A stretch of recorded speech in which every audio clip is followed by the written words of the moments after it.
There's a dog on my lap. There's a dog on my. Wait, the dog's getting scared now. Oh, wait a minute. There we go. The doggy's on my lap. I'm not choking a dog. Anyways, hey, welcome to Live Positive. I'm your host, Jeff Adams. And today, let me try to get this keyframe going here because it looks like it's distorted a little bit. Let me do this. Pop this back in. There we go. Looks like I'm in a crash window here for some reason. Tell me, give me some likes if you see the stream okay. It's great to be here. Steven, how you doing? It's fantastic. Great show. This is Live Positive. If you've never seen it before, welcome to the broadcast. Absolutely fantastic that you're here. Then we started the broadcast. Something's going on with the screen here. It's weird, but we'll work through it. Let me see if you guys are on your end. Let me see if you can see me okay. If not, what I'll do is I'll flip up windows and if that does a trick. So if I'm distorted, please let me know in the chat and we'll go from there. But today, folks, we are talking about something very, very close and dear to my heart. It is basically I gotta fix this window. I can't see myself in this window. So give me 1 second. I'm gonna pop down. I promise I'll pop back up.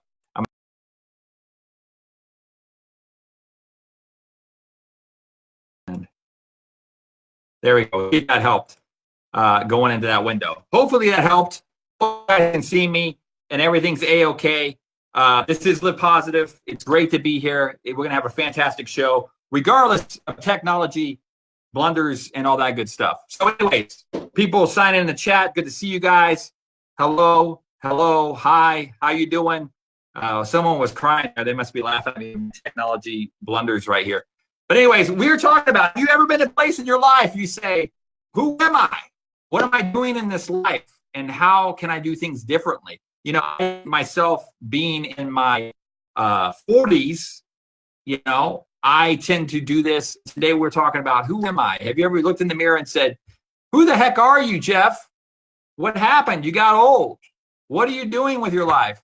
We're going to be talking about that today. And I got an awesome guest. She's coming back. She just was 2 months ago. We have Poppy joining the broadcast with us on Live Positive today. So we're absolutely excited about her on the broadcast. And something is going on with the Matrix here. Here we go. Let's pop her here. There you go. Something happened to the camera. I don't know what happened on my end, but the Poppy, welcome to the broadcast. Maybe share it to the fine people until I figure out what's going on my end, who you are and what you do. Hello. Welcome. Nice to see you guys. Okay, many of us may know each other. My name is Poppy Sprague. I'm a psychologist, psychotherapist, coach, human, and I'm guessing that a little bit of technological interruption is kind of symbolic of the issue here when we ask, is it working for us? Yes, it's working now on my end. Good. It's probably symbolic and reflective of the ins and outs of who are we, what's serving us, what do we want, where are we going, and this kind of ebb and flow that happens for many of us, particularly those, put a one in the box if you have an inner critic that can go in on you when you doubt and worry and judge yourself. This is so much of what happens for a lot of us is we judge, we criticize, we separate, we doubt.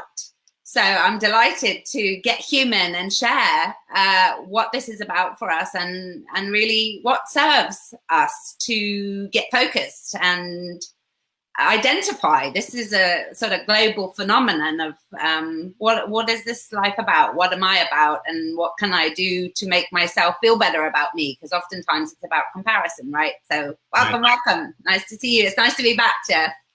Yes, and hopefully people can see me all right. If you guys can't see me, I seem to be lagging for some reason here. If you guys can see me, I want you guys to stay. We'll fix the problem.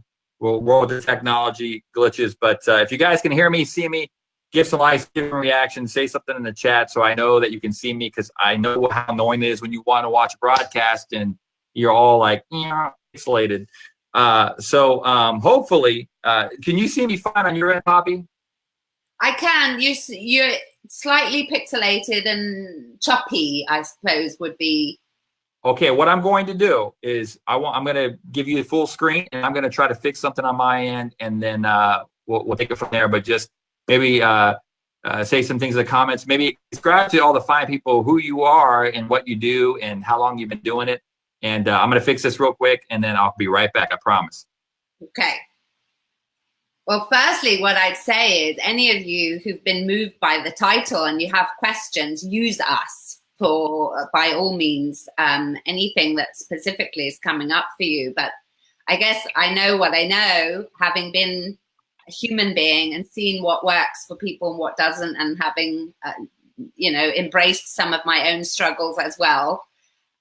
We get to be challenged really by people in our lives being essentially a mirror image. It's up to us whether or not we want to embrace that idea. We can see the joy in us reflected in the kinds of people who present to us. The opportunity is there for learning. Essentially, everybody is our teacher if we want to look at it that way. So one of the questions that I think we get to ask ourselves sometimes, rather than who am I only, is who do I want to be? So we get to choose our focus, truly, is who inspires you in the world? Who is on a proximity list if you have one? And if you do, put it in the chat so we can learn from you. But what I mean by that is essentially who are the people that you look to who in some kind of a way impress you, encourage you, interest you, make you curious about whatever it is. It's very personal, their business acumen, the way they hold themselves, the way they speak, the way they think, and so on. We really get to choose what it is that we're doing with our time. An example today is I was walking down the street and a guy looked at me, and the way that he looked at me was, I found it quite overwhelming, and thought, here is a choice point that we all have. Is it felt like judgment. And many times we can look to our experiences with other people and get caught off track into whatever fantasy we might have about what's going on for somebody else. And I thought, whatever that is, I stared at him with real intent, love and light to you. Whatever that is not where I'm going. And it was really interesting to see how things unfolded as I got to meet different people throughout the morning. In terms of what do you want to see? Who do you want to be? What kinds of things do you want to attract? Is whatever it is that's going on in your mind, those 50 to 80,000 thoughts a day that we have, is that taking you towards the kind of person that you want to be? We get to be really discerning. Does this serve me? Does this not serve me? Rather than what a lot of people do, we're primed to protect ourselves from struggle, from fear, from overwhelmed, from disappointment. So we look to the feared object and we fantasize about what we see, as opposed to choose our focus. What is it that you want to see? What do you want to put into the world? And a really profound question that I think can be useful for us is to ask, if I was a person who truly loved myself, what would I do? Right. That's good. Very good. So, I mean, I don't know what's going on in the matrix. I mean, I've got great bandwidth going on. I just checked my bandwidth, but I don't know why I'm so pixelated. So I apologize if I'm freezing. I've done a lot of things. I'll be popping in and out to try to refresh. But Poppy, I'm probably the next headroom I'm showing my age right now. But I've looked in the mirror lately and I've just said, I'm aging. I'm looking in the mirror. And I'm saying, hey, who am I? I think sometimes, especially going on with some of my friends as well, is we look in the mirror and I got to say, I'll be honest, completely honest with it. It's been a process and journey for me for the past probably 5 to 6 years. I was talking to one of my colleagues earlier that we used to host a show together, and it seems, we're the same age and we've been going through the same things of just like identifying yourself and what you're doing. And maybe, I don't know, maybe, you can probably speak from a woman's perspective, but I think more than likely from my perspective, coming from a man, it seems like a lot of men deal with this. They hit it late 30s and it kind of trickles into, in their early 40s.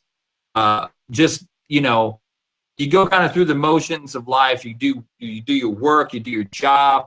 And I think ultimately, I think it's deep down in everybody's soul or their heartbeat is finding that purpose that, and we got to let's separate this out, because people sometimes they find their purpose in their work or what they do.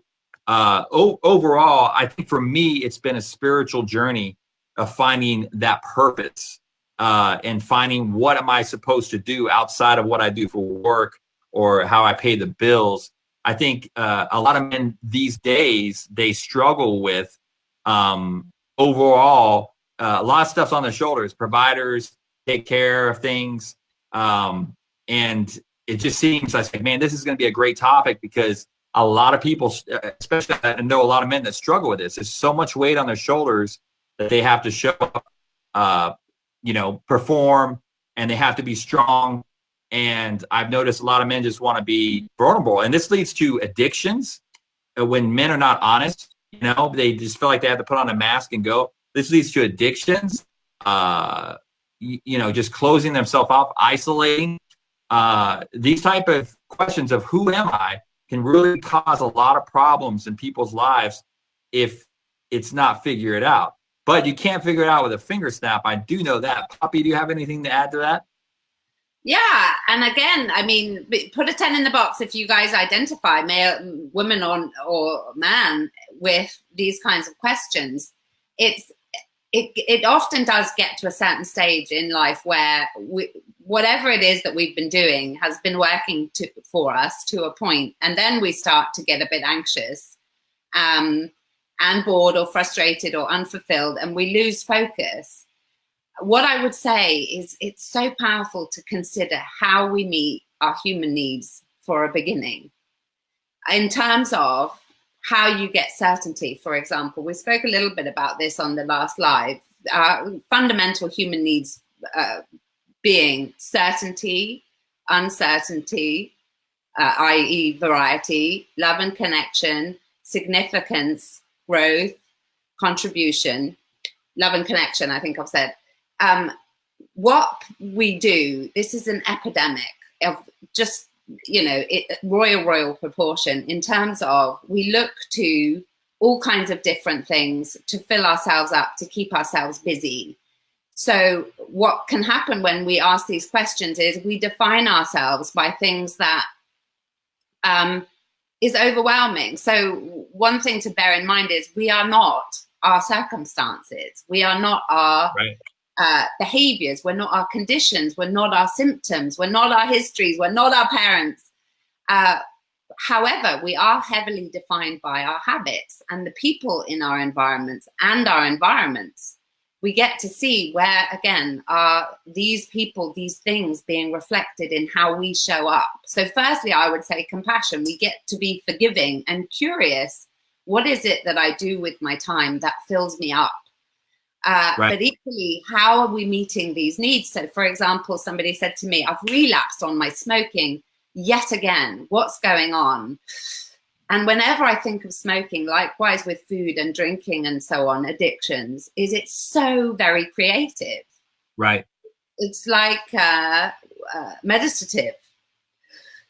So we're meeting different human needs when we do these different things. And I said, how's certainty for you at the moment? You getting certainty in the world? And she said, oh, my word, it's really overwhelming time. So I said, well, how brilliantly creative of you. You're sure you can meet a need for certainty. We can all do that with food, with drink, with whatever it might be that gets our focus. So we get to ask ourselves, how do I meet these human needs? And do they serve me in the way that is positive and toward a greater version of me? Is this thing taking me toward that?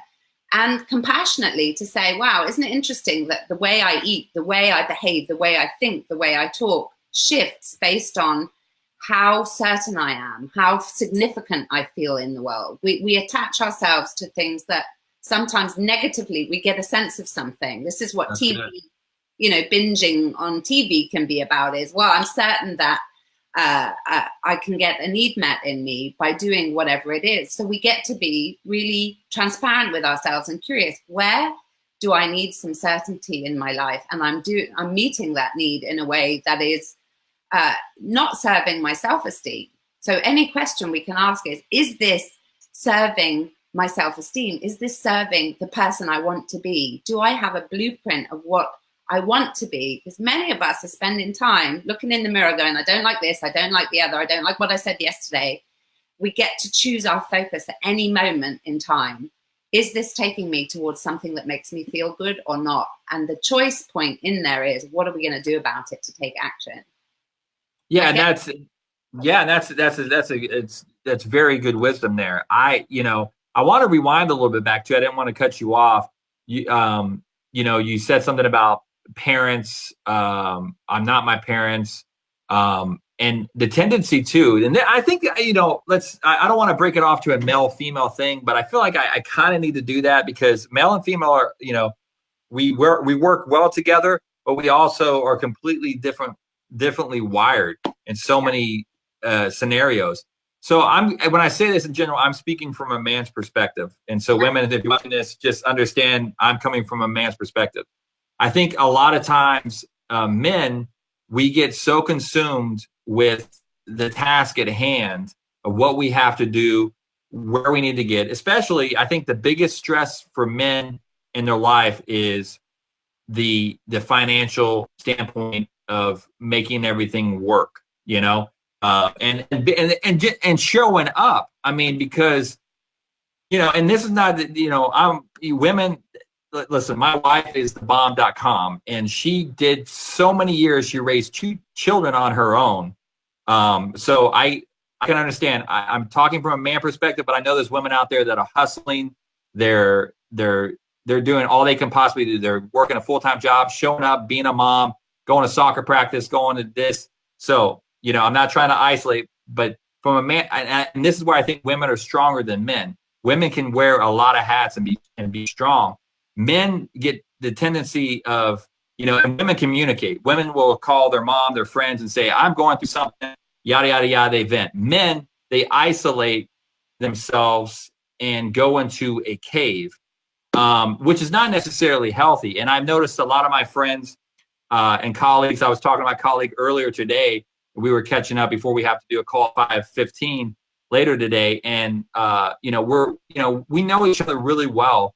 And the reality of it is that men have the hardest time. They let the unknowns kind of cripple them, and saying, because we just kind of laughed.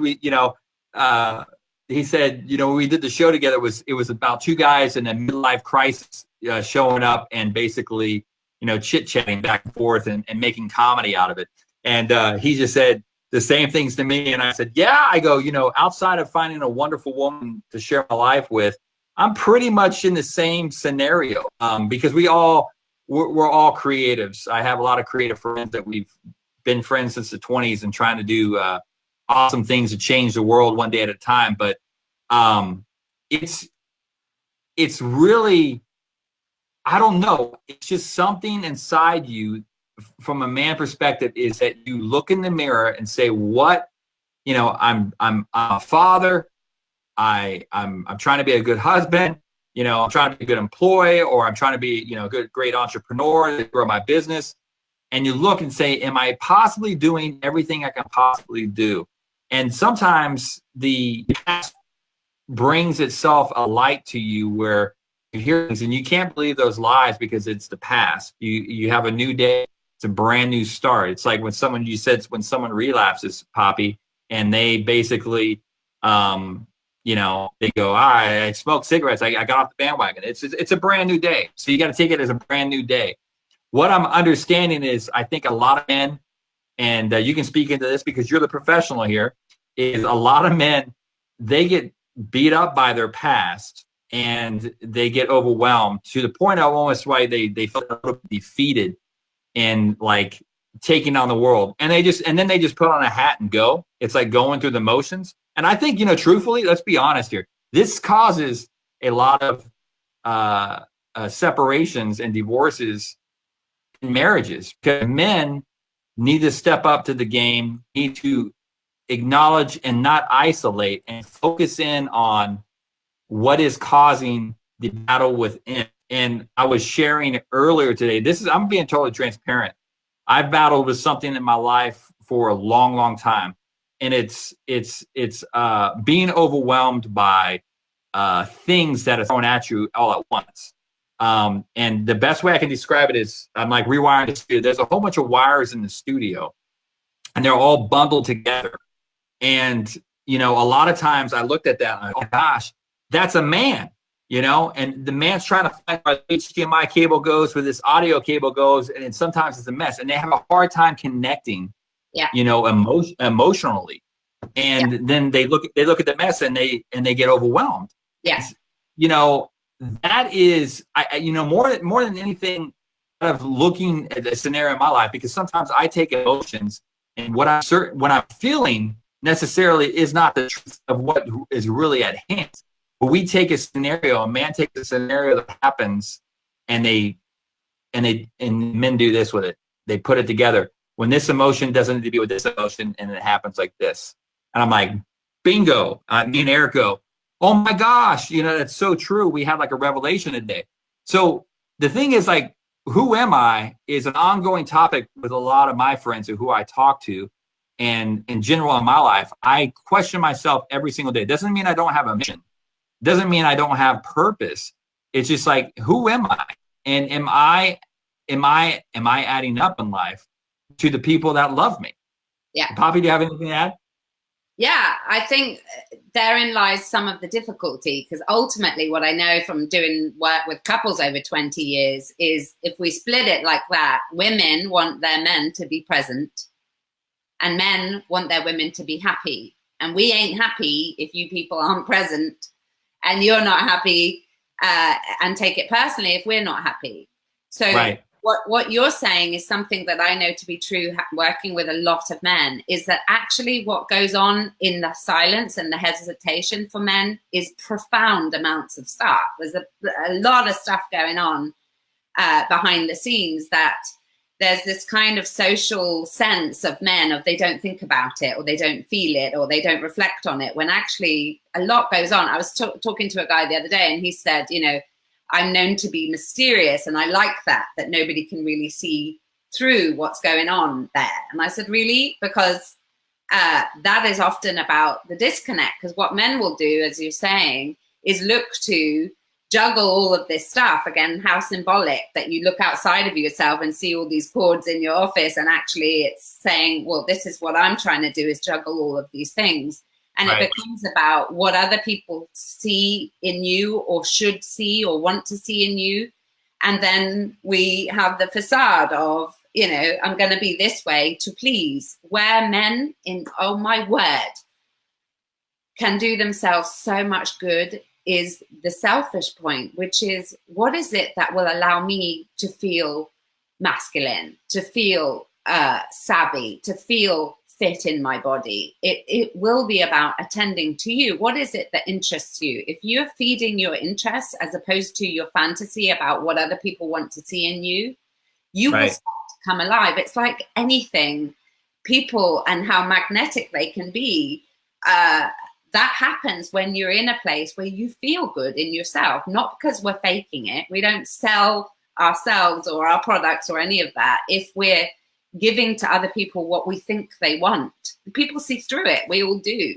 So many people, I think, sit in this kind of anxious place of, who do I need to be in order to please this person, that person, the other person? If you're doing what you need to do, my love, as a man, to fill yourself up, whether that's whatever, playing the drums for the first time, screw it, I'm not going to be on date night, I'm going to attend to this in me, because I know I'll feel amazing. Suddenly, you're a sexy guy in the eyes of your woman, not only because you're not attentive every second of the moment, but because you're serving yourself. You're doing something for your own self-esteem, your own self-love.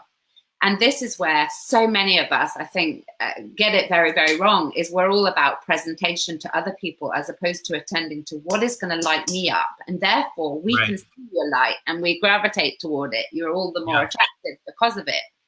And this is a thing that affects men and women, obviously. But there is this, and I love that you speak about it, this thing that goes on, I think, in our culture is we assume men aren't feeling crippled, devastated, overwhelmed, pathetic, angry, and all of the things that you are. We want to hear about it. We want to support your happiness. We need one another. Right. As opposed to being the tough guy who ain't present, because we can feel you're not present. Then we get anxious and manipulative and do your head in. Yeah, it's crazy. And, you know, I want to add with this too. It's like, I think I'm still freezing. Man, this is getting crazy.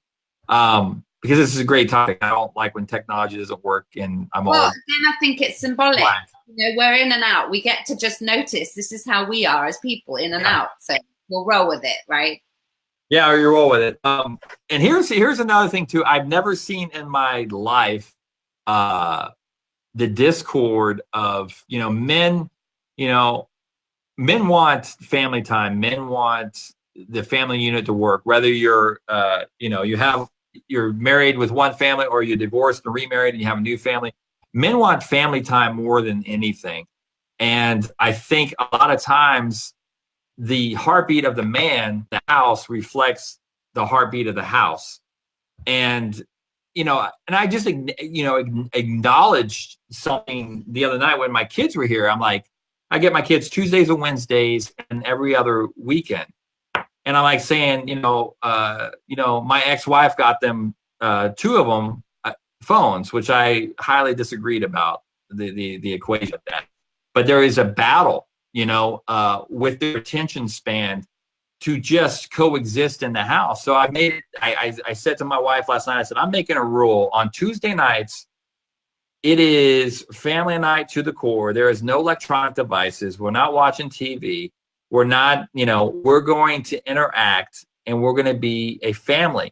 And I notice a lot of men, they give up. They're so tired because they've worked they're 9 to 5. They come home, they're exhausted, and they just kind of go with it. But as I said, a man looking in the mirror, at the end of the day, you look and you say, oh my gosh, I have grays. You look, your children are growing up so fast that when you blink your eye, they're going to be out of the house. I said, you know what? You know, I'm looking in the mirror. I go, who am I? I know exactly who I am. I'm going to be a great father, great husband, great great worker. And I know what my purpose. I want to help people. And through that, I said, if I want to help people, I've got to help my house. I've got to build quality time within my house in time, playing Uno with the kids, playing Monopoly.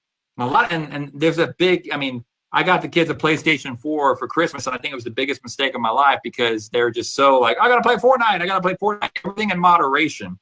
Yes. But the discord is, with everything that's thrown at us in these times, is to separate husband, wife, family unit, and men just get overwhelmed they don't know what to do themselves. And I literally had this revelation this past week.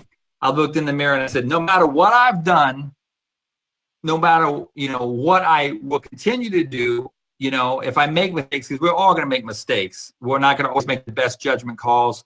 We might raise our voice to our children, or we might raise our voice to a significant other. It might happen. No matter what you've done, I made a decision. It's like, I'm not going to let these moments, being a man, and these times I feel like, who am I? And what happened to the 20-year-old that had all these crazy dreams, supposed to do this, that, and the other? Because a lot of people get caught up in the past and they can't let it go. They can't accept what's going on in their life right now more than anything. And they go, well, shoulda, coulda, woulda, if I would have done this, I could have done this. If I would have just went to college, or if I would have done this. But you know what? You didn't go. You didn't go. And you're living in the moment now. You've done something right because you're here, basking in the mirror and saying, okay, what's my goal today? And my goal is to, my goal is every morning, no matter how I deliver, is to be a great dad, a great husband, overall just a great guy that's going to try to help people along the way through a lot of pain and hurt I went through and my journey. Yeah. Does that all make sense? Absolutely. And again, it's focus. We get to ask, how do I move the needle that bit farther today in terms of being the kind of person I want to be than yesterday? Many people, we've lost decades with whatever it is that has gone on. And again, we go in on, oh, I'm not the same as whomever. I don't earn as much. I don't have this business. I don't have this body, whatever it is. Comparison is a great killer of all of this wonderful spontaneity and creativity. We are not other people. We are our individual selves. I lost 10 years being crazy, way. You lost 10 crazy? Yeah, in a massive, massive way. However, we get to say to ourselves, and this is my experience of people, is whatever was evolving in that time, whatever it is that we needed to learn from not doing something, it's in our unconscious mind. We know so much as a consequence of not doing, and we get to, again, choose our focus. Now, today, what would I like to do about it? Whereas oftentimes what we're doing is naming and shaming on ourselves, and then we attract what we are. So we're going to attract in other people this disdain and this judgment and this so on. And then we get to fight it in them, as opposed to becoming our own parent. This is essentially, really, if we want to crush this, is where do I get to be the very attentive, loving, caring, compassionate, fun person that I need in my life? Any of can coach ourselves. This is the beautiful thing about us. We have a coach 24/7 there in action, and we get to decide, are they an absolute a-hole, or are they somebody that is really interested in us to say, oh my God, you've been through all of that, and you're a father, and you get to be this incredible, inspiring something to them. What kind of father do you want to be? And you've earned these gray, marks. It reminds me, I don't know if I said this. I don't know if I said this in our last live, but a guy that he'd made such an impression on me. I had him when I used to work in hospitals in a group, an eating disordered group. He was an addict shoved in with the eating disordered girls. Did I say this? And there was just this epic judgment of him. And one of the girls said, you've got so many lines on your face, something like this. Really, she was projecting her own judgment of herself onto him. And he said, my darling, I've earned every one of these lines. That's right. But let's go to women too. Let's go to women. And I want to just say this to all the women out there, right? Yes. More than anything out there. And I'm speaking for my perspective. And this is where women get really, they look in the mirror too, and they see the same thing, and they're not this 20-something-year-old. But let me tell you something. From my perspective, I married a hot, sexy woman who is my age that I'm attracted to. And women, I'm going to tell you something. Women with age get more and more hot every single day.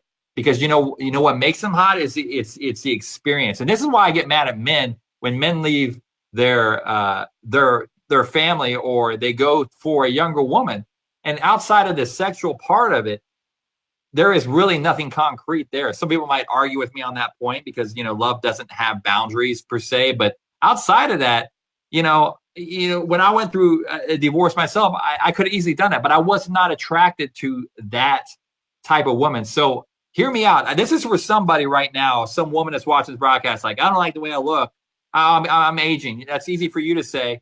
But you're getting hotter and hotter every single day when you say that, because someone's going to find you attractive, and someone's going to give you the time of day because you deserve it, because you're an attractive person inside and out. So I don't know if that's for somebody out there, but that was for you. Beautiful. And we can poll for that as men and as women. You can write in the chat, what is it that you find compelling, exciting, attractive in a man, in a woman? And we'll get to see. It will be, I imagine, when people show up present to themselves, to make a connect, to look at each other in the eye and say, this is what goes on for me. It's the kind of be a good girl, be a good boy, show other people what we think they want to see, and so on. Our mind being so caught up in what other people want to see, that's not where we make connection. And it's very much the same with men. My experience of men talking often is, if I say to people, how many good, deeply good friends do you have? Count on one hand. Many people say, well, I have acquaintances. Women are like this too. I don't really have deep friendships where we look at each other and say, oh, geez, mate, you know, I get it. Gosh, Right. yeah, I really judge. I look at my whatever it is with disdain, with judgment, with, you know, Yeah. we get to talk about, well, how do we be mentors to each other, you as a friend? And the very thing that we feel we're missing, that you notice in your male friendships, for example, we get to be that when we're missing something, when we feel there's a lack of love or tenderness or compassion. So hello, be the change. And I get that it's a struggle sometimes, but it comes back a little bit to this morning when I chose. We can do this at any moment. Choice point. I do not want to identify with whatever energy is going on with this guy who clearly is judging in whatever way, because instantly I could feel myself going in to judge him. I thought, you know, how can this teach me how to be more loving? Right. And we put that into the world. And what I got back was a woman being really loving to me. And then I got to share it with somebody else. When we go first, I can assure you, I'm sure, well, you can answer. If you were to rock up with one of your good friends and say, this is what's going on for me, this is where I get stuck, I'm pretty sure he'd say either nervously laugh and detract, and later come back and say, me too. Right. And speaking, that's you're dropping bombs like Vietnam over here with knowledge, Poppy. Chris Michaels saying, good friend of mine. The cool thing about Chris Michaels, I brought this chat up. He says, how do you deal with feelings of doubt and negative self-worth? Now, Chris, I'm going to be real because you know I'm going to be real. You know, Chris just worked for a very outstanding company, and he was let go last week from his job. And he is an upstanding human being. He is a one-of-a-kind person, great heart, but he's struggling with who am I?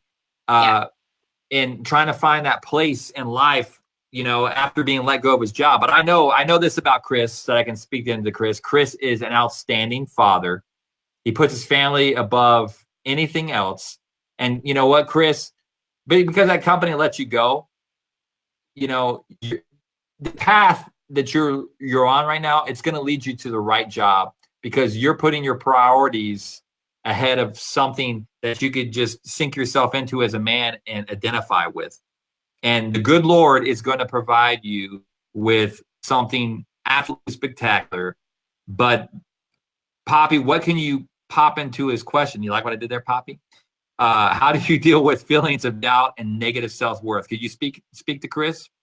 Chris, hi. I so get it. And I'm actually excited for you. Life can give us, it can feel like a cruel twist sometimes. The way I think of it often is the bipolar within us. There's a parallel existence that any of us can have at any point, which is to identify with one part of us, which is the doubt, the criticism, the whatever it is. And that will take us to where we are overwhelmed and, you know, a shell of who we can be, or we get to entertain, well, what is, as Napoleon Hill would say, the seed of equivalent benefit in this adversity? Essentially, it's forcing you to do something else, right? The opportunity to just get by has been taken away. Now we, you know, it's pretty vulnerable making stuff.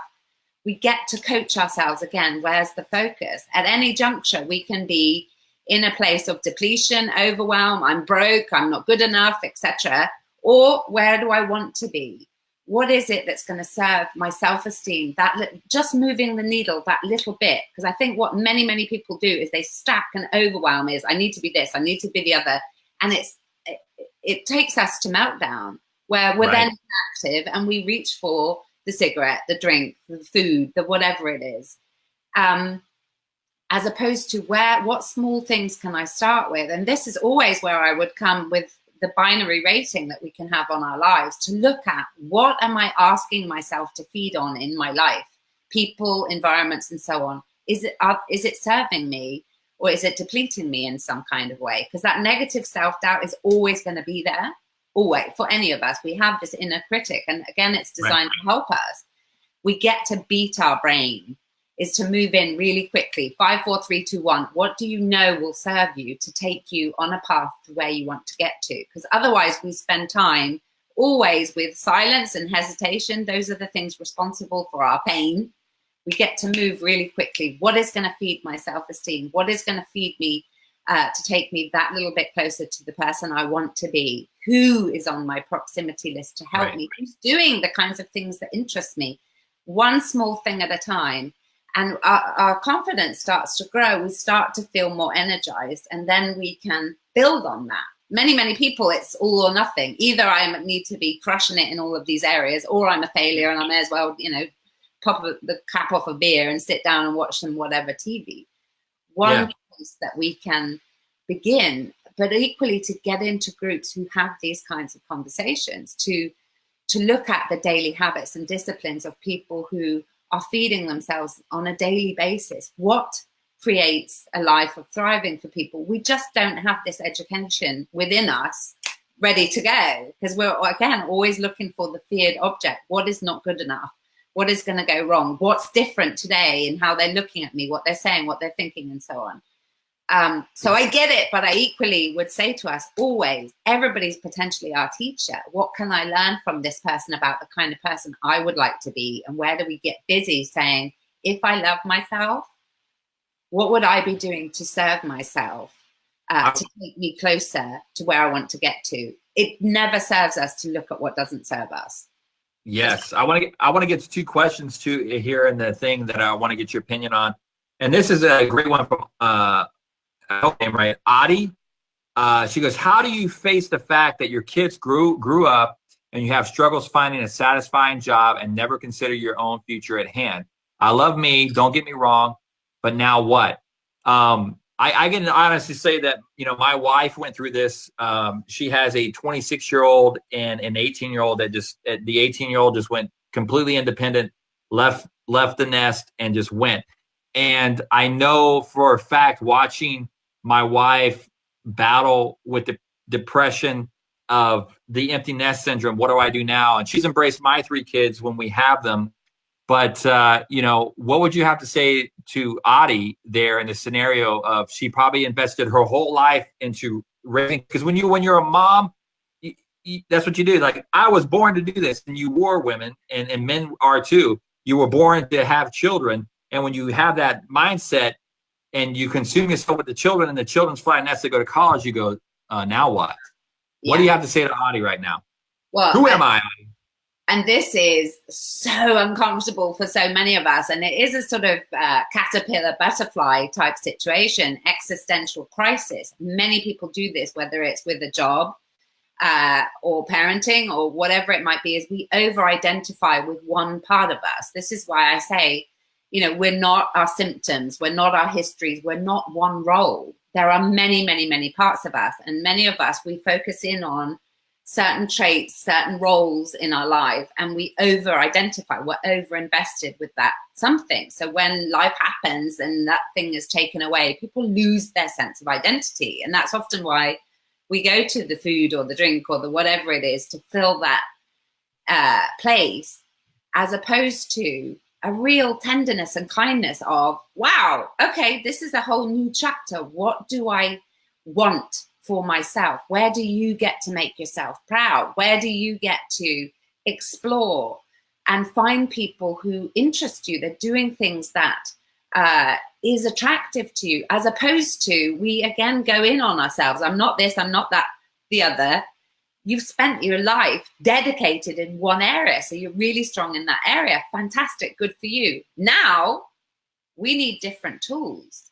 We need different interests. We need compassion for, I get to grow this part of me. I get to impress myself. And it's a slow kind of clumsy process for most of us, where we get to coach ourselves again without comparison. We're not anybody else. And many people will say, oh, I don't know how to do anything else. Of course you don't. Consciously.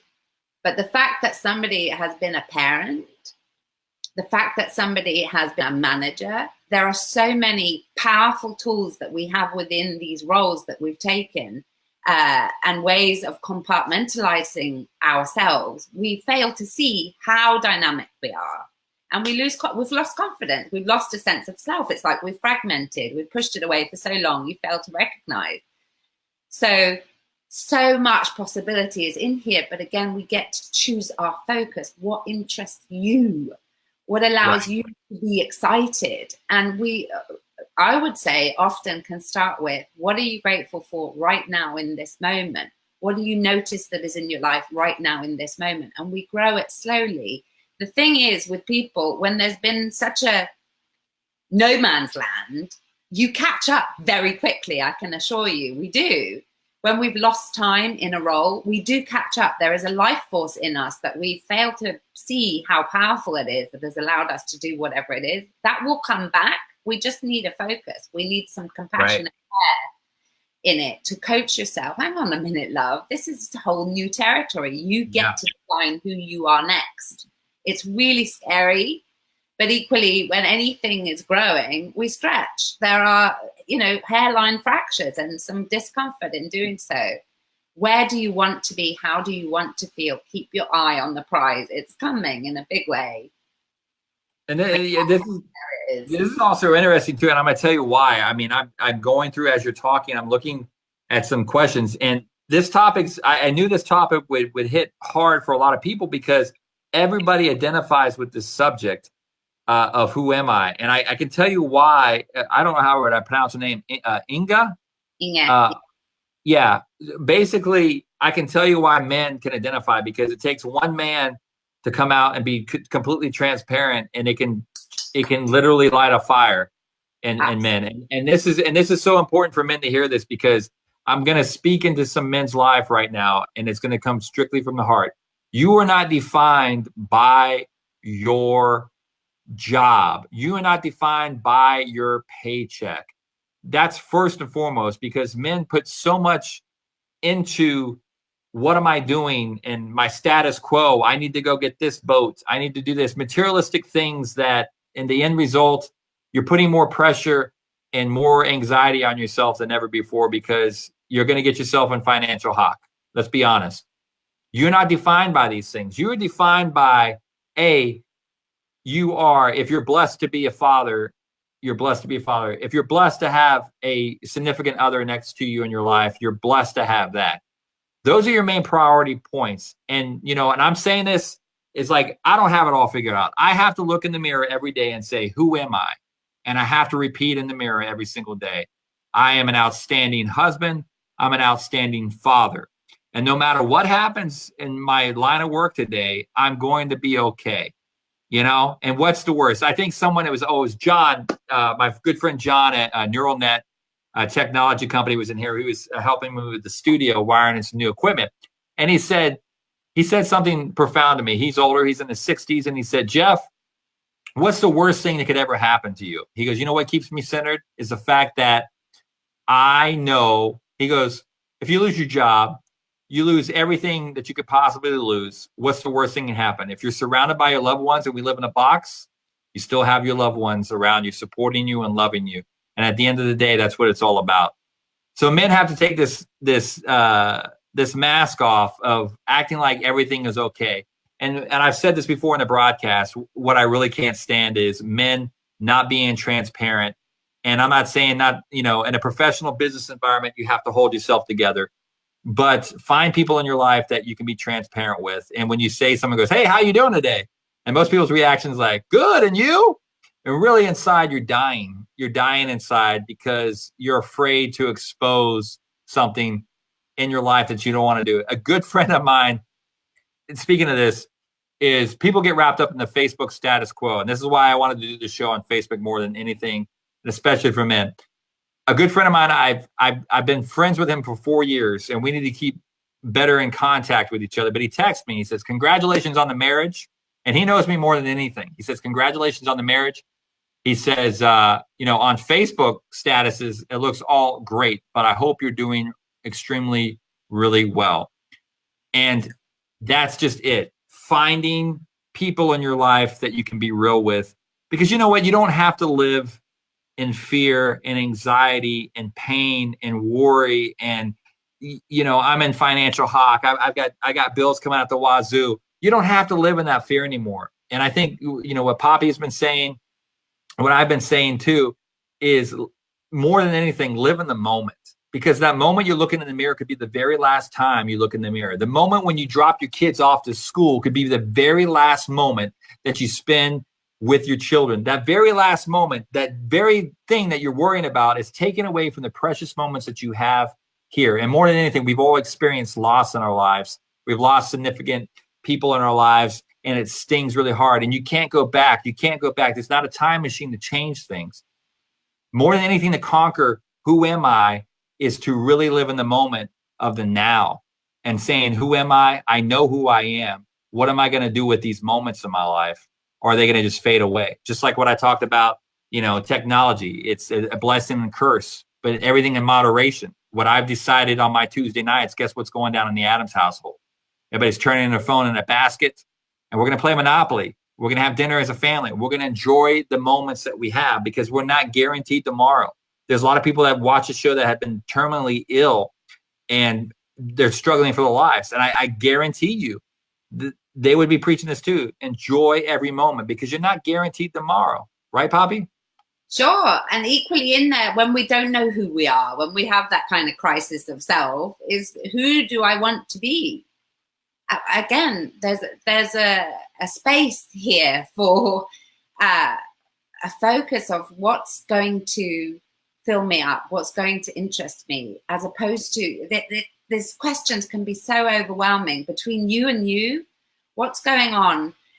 Where you get to be transparent with yourself. We get to acknowledge within us what's going on. I had a flashback yesterday. I was talking to somebody about a time where I was so anxious, and it was the critical self time.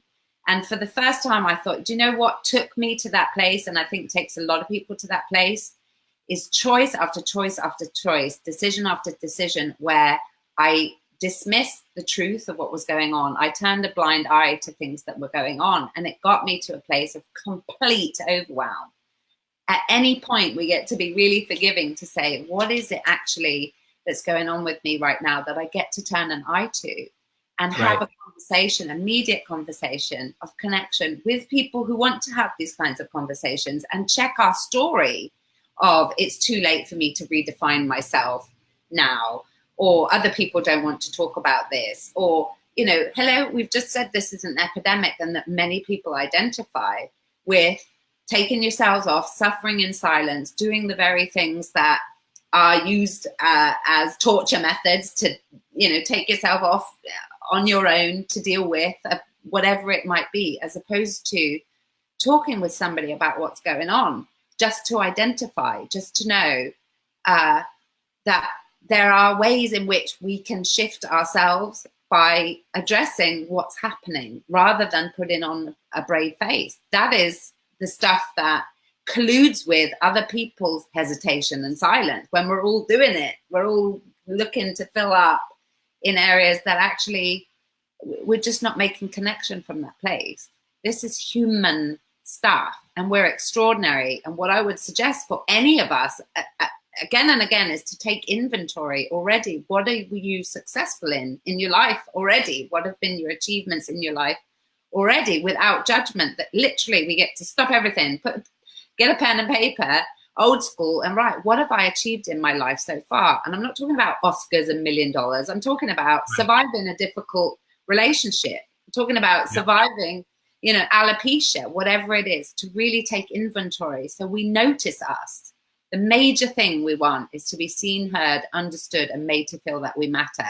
The biggest failing, I would say, of us is we do not see ourselves, hear ourselves, or give ourselves a sense that who we are and where we've been and what we've done matters.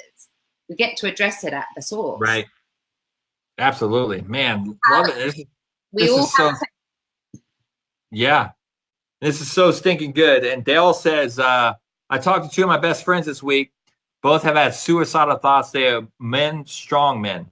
And here's the thing with that. You can believe a couple of things. You can believe those voices in your head that tell you to throw in the towel. And more than likely, you're cheating yourself. I read an article, I think it happened last weekend. A pastor of a very huge church was speaking the week before about anxiety and depression. He was transparent about it. The following weekend, the Saturday night before his service, he committed suicide.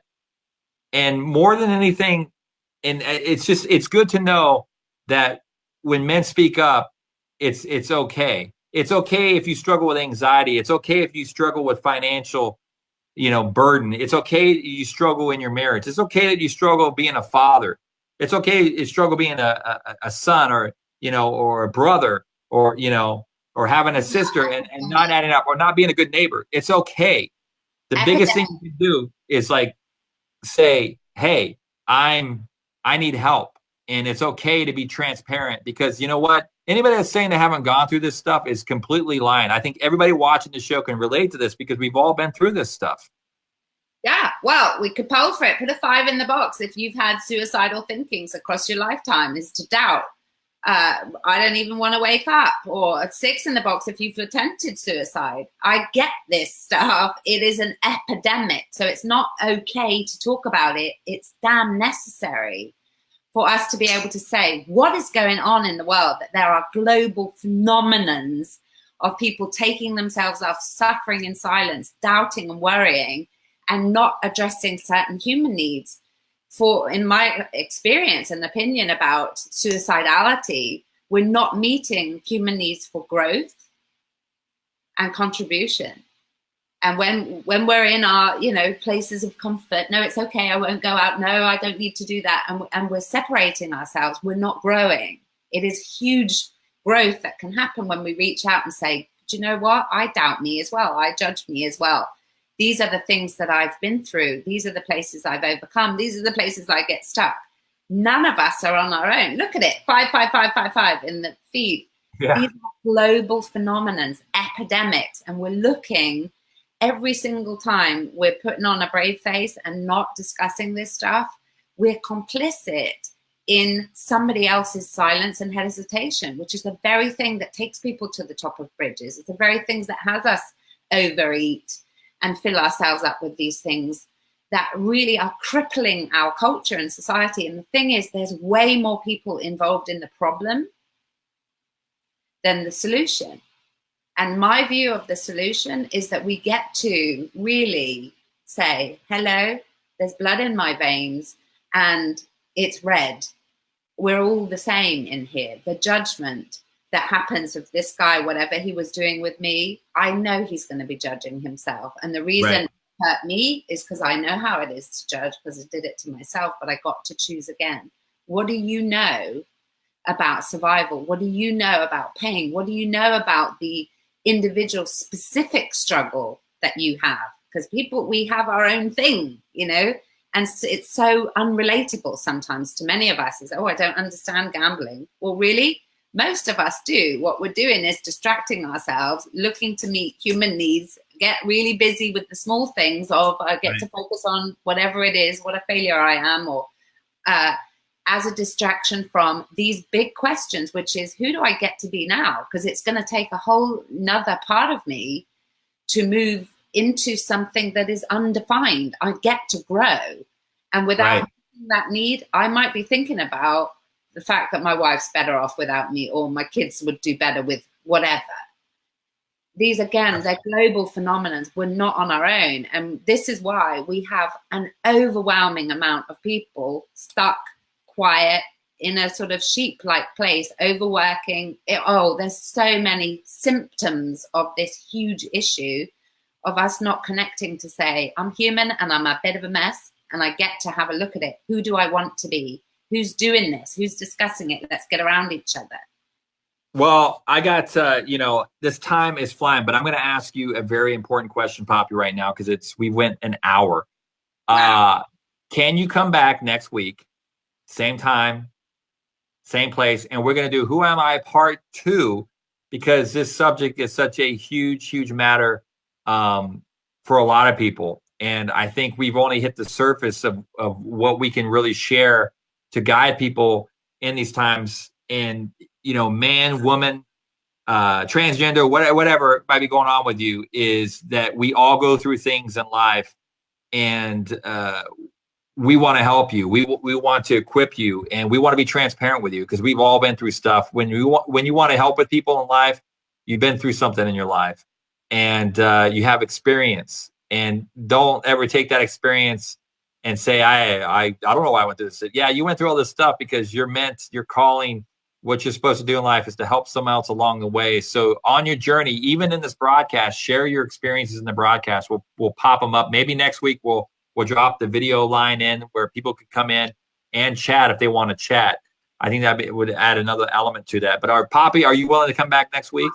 1,000,000%. And let me just say as well, for those of you that don't know, in the short term between now and then, if you'd like to join a free Facebook group, which is closed, it's called #This is for me and for you. And we talk about this stuff. Welcome to the human race. We need you. We need each other.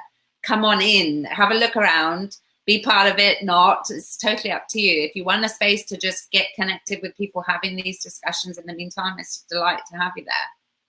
Awesome. And, you know, let me tell you this. So, Poppy, it's always great. I think, you know, you and this other guest I've had, I don't want to mention names, but you guys are probably up there with my favorite guests because of the knowledge that you bring to the table about what we initially discuss on Live Positive is to, you know, really overcome the daily struggles of the lies and the things that are thrown at us from a standpoint, because that's not where your identity lies, is, you know, lies in the lies, basically. But your identity literally lies of who you are. And the question is, where we live, who am I, it's really finding out who you are. And when you find yourself in the core of the great things in your life and all those lies that have been told to you over the time, like you're not good enough, you're not adding up, you start believing that you are good enough and you're going to add up to something, and you start believing the truth and not listening to the lies and the lies of the past. If someone said, you're no good, you're not going to amount to anything, don't listen to that anymore. It's done. That was, when you experience something, that was done out of hurt of someone else that went through something through the cycle as well. They didn't know any better to tell you that because they were hurting themselves and they were insecure people. But don't even live into the lies anymore, but live into the now and know who you are. Because when you know who you are, no matter what storm comes in life, and the thunderstorms, a hurricane can come in your life. If you know who you are and your foundation is strong, you're going to make it through the storm, and you're not going to buy into the lies, because death and life happens. It doesn't matter who you are, Joel Osteen or whoever. Joel Osteen experiences all the same things we experience. He's not, you know, just because he, you know, talks all together on a pulpit doesn't mean that, you know, behind closed doors, stuff's not going on. So we all go through it. And it's going to be an exciting broadcast next week. We're going to do this again. We're going to do Who Am I Part 2. And it's going to be off the Chizane, because this is a very, very great subject. And, you know, Poppy, thanks so much for hanging out on the broadcast. We got to go from now, but we'll see you guys next week, 3 p.m. Eastern Standard Time on BeLive.tv Facebook page. And make sure to check out BeLive.tv. Let me pop this up. You know, go to BeLive.tv. If you want to do a show like this, you can do a show like this. You can bring in a guest like Poppy. You can bring up the 3 people on your guest. You can monitor the chat, bring up things like this, and, you know, bring up comments like that. We all have storms. Thank you, everybody in here. You can do it on broadcast. Go to BeLive.tv and sign up today. You get a 14-day free trial on this puppy, and you can be off to your races, creating your own Facebook Live and having a blast doing so. So maybe you have a story to tell. Maybe you have something on your heart that the Facebook needs to hear. I encourage you today to go to BeLive.tv, sign up today. All you have to use is your Facebook account, and you're off to the races, and you get a 14-day free trial. Try this puppy out. I guarantee you, let's change the world together. Poppy, I'll see you next week, and thank you so much for being part of Live Positive this week. See you. Thanks for having me. Big love.